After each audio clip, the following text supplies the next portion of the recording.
नमस्कार। जैसा कि हम सभी जानते हैं कि आज 12 जनवरी का दिन है।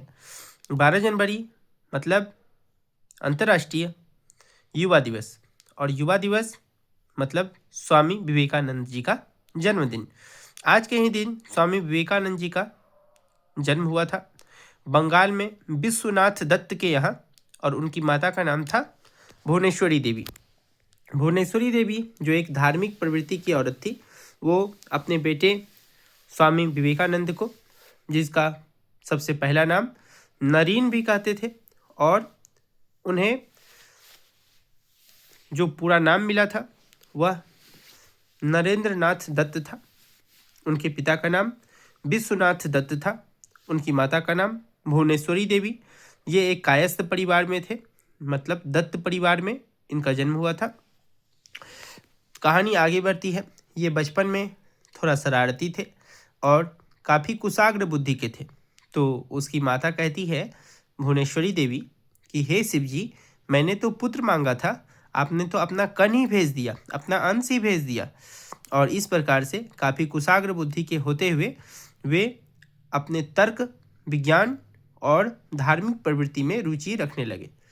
धीरे धीरे समय बढ़ता गया।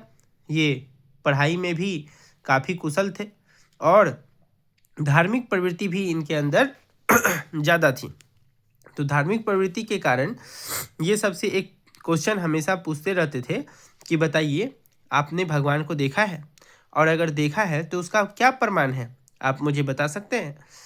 तो बहुत सारे ऋषि मुनियों से ये बातें पूछते थे कि तब भगवान के बारे में ऋषि मुनि बताते थे उनको कि हाँ, भगवान होते हैं, आप विश्वास करो, श्रद्धा करो, है ना, भगवान आपको मिलेंगे।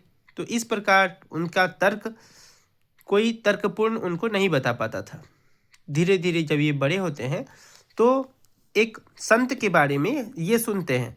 उस संत का नाम था, क्या नाम था तो आप सभी जानते हैं कि उस संत की पत्नी का नाम था शारदा, और वे दक्षिणेश्वर काली मंदिर के पुजारी थे, और उनका नाम था रामकृष्ण परमहंस। रामकृष्ण परमहंस से मिलने ये दक्षिणेश्वर चले जाते हैं। दक्षिणेश्वर में ये उन्हें प्रणाम करते हैं।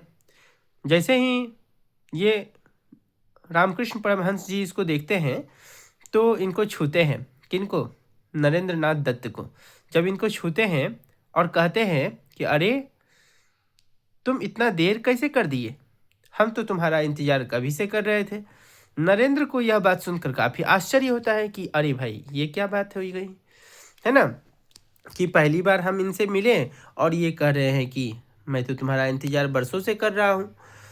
अब धीरे धीरे ये कभी कभी ये आने लगे। कहाँ?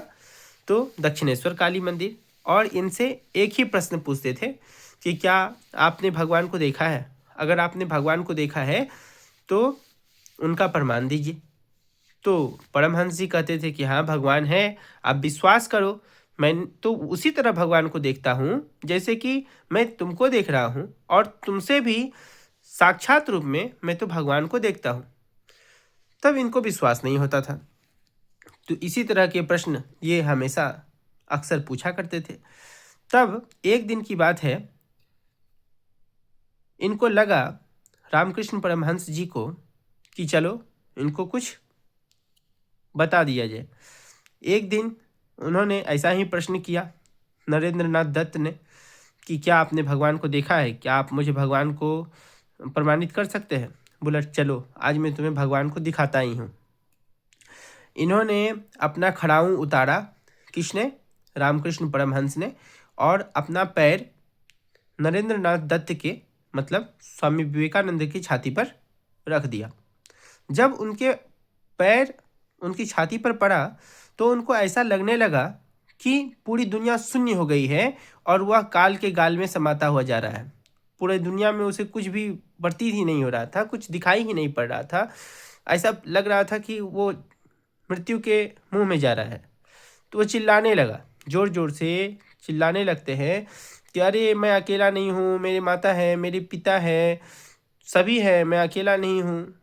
तब रामकृष्ण परमहंस अपना पैर वहाँ से हटा लेते हैं, और उस दिन के बाद इनको एहसास होता है कि हाँ, इस संत में बहुत शक्ति है और वो भगवान पर विश्वास करने लगते हैं।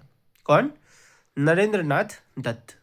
अब समय बीतता है, धीरे धीरे समय की गति, समय का पहिया चलता है और विश्वनाथ दत्त, जो कि नरेंद्र नाथ दत्त स्वामी विवेकानंद जी के पिता थे, उनकी मृत्यु हो जाती है। अब सारा का सारा जो शान शौकत से चल रहा था घर, वो धीरे धीरे गरीबी छा जाती है। घर में खाने को दाना नहीं मिलता है। सभी सड़क पर आ जाते हैं कि भाई क्या होगा, किस तरह काम होगा, गरीबी में काम कैसे होगा, खाना पीना कैसे चलेगा। इस तरह की नौबत आ जाती है। अब अब क्या था, ये फिर आए, इनको याद आया कि हमारे एक संत हैं रामकृष्ण परमहंस जी, मैं उन्हीं से जाकर पूछता हूँ। वो आए यहाँ पर। नरेंद्र जब रामकृष्ण परमहंस के पास आते हैं तो कहते हैं कि क्या बताएं, ये सब घटनाएं हो गई घर में और हम लोग सड़क पर आ गए हैं, खाने को अन्न नहीं मिल रहा है, बहुत गरीबी है। आप काली माता से कह दीजिए ना कि हमारी गरीबी को दूर कर दे। तब रामकृष्ण परमहंस जी कहते हैं कि नहीं, मैं सांसारिक चीज़ें नहीं मांगता माता काली से, मैं तो सिर्फ ज्ञान और वैराग्य मांगता हूँ और कुछ नहीं मांगता, तुम ही जाकर मांग लो। अब जब परमहंस जी ने ऐसा कहा, रामकृष्ण परमहंस जी ने, तब ये जाते हैं मांगने के लिए। और वहाँ जब जाते हैं तो काली माता के आगे जब ये मांगते हैं तो क्या मांगते हैं? वही ज्ञान और वैराग्य, सद्बुद्धि, विद्या, यही सब मांगते हैं। उनको ऐसा लगा कि अरे भाई हम क्या मांग लिए। फिर से रामकृष्ण परमहंस जी उसको भेजते हैं कि जाओ, ये तुम क्या मांग लिया, जाओ फिर से मांगो। फिर से वही ज्ञान वैराग्य मांग रहे हैं। तीसरी बार भी गए तो वही ज्ञान और वैराग्य मांग रहे हैं। तो स्वामी विवेकानंद जी को यह एहसास हुआ कि हो ना हो, यह सब जो परीक्षा है ये रामकृष्ण परमहंस जी ले रहे हैं और माता काली के आगे मैं सांसारिक चीज़ें नहीं मांग पा रहा हूँ।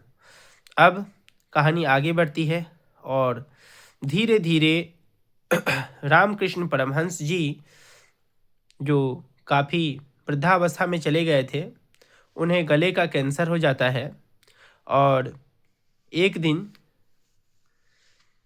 रामकृष्ण परमहंस जी की मृत्यु हो जाती है। अब इधर क्या होता है कि ये ज्ञान की प्राप्ति, मृत्यु होने के पहले एक दिन का बात है, एक दिन की घटना है कि रामकृष्ण परमहंस जी अपने शिष्य, किसे?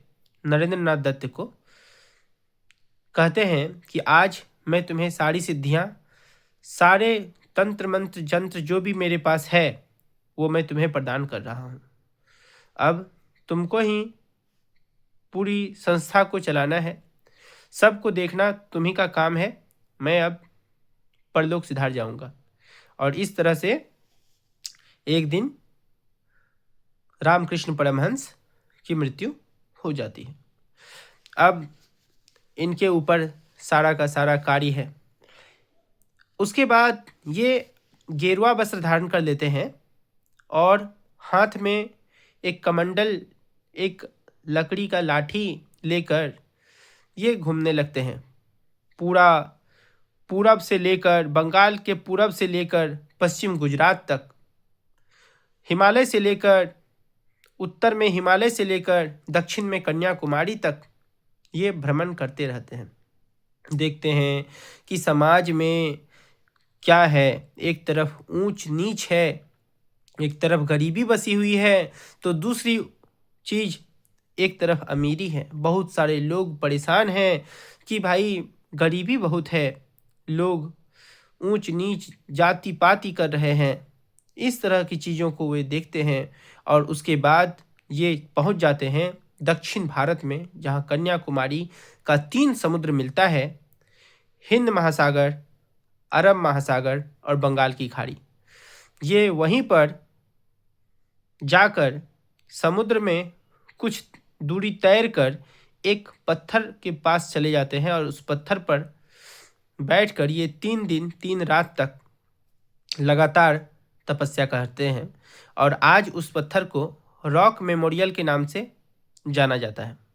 वहाँ पर ये 3 रात तक तपस्या करते हैं और बहुत सारी ज्ञान इनको प्राप्त होती है। वहाँ से इनको पता चलता है कि अमेरिका के शिकागो शहर में एक धर्म सम्मेलन होने वाला है। 1893 से पहले इनको पता चल जाता है। अब 1893 की घटना, अब तो जाने के लिए पैसा था नहीं, जाने के लिए पैसा